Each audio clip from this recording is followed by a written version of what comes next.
if your character were a real person in the Civil War and we were creating a museum exhibit about these people, what objects would we use to tell their story?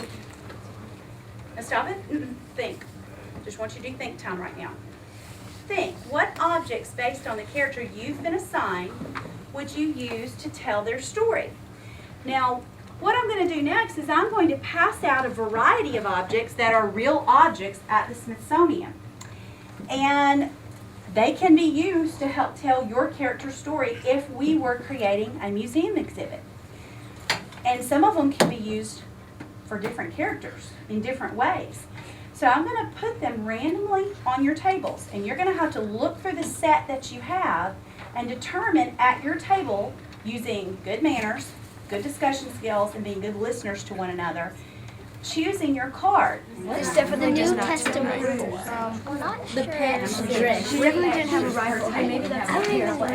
Yeah, this goes with Sarah, what do you have? Sarah, what do you have?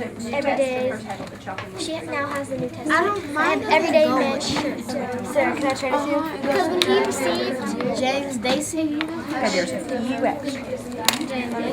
No, this is the Confederate uniform, a rifle, and a national Confederate flag. Sarah, do we write it? Do we write?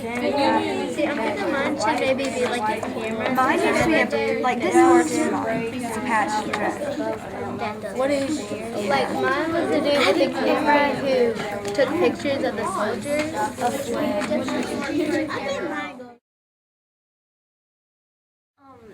I chose the everyday man shirt because when Flora would keep the wounded soldiers in her house, she'd probably dress the soldiers in clothes.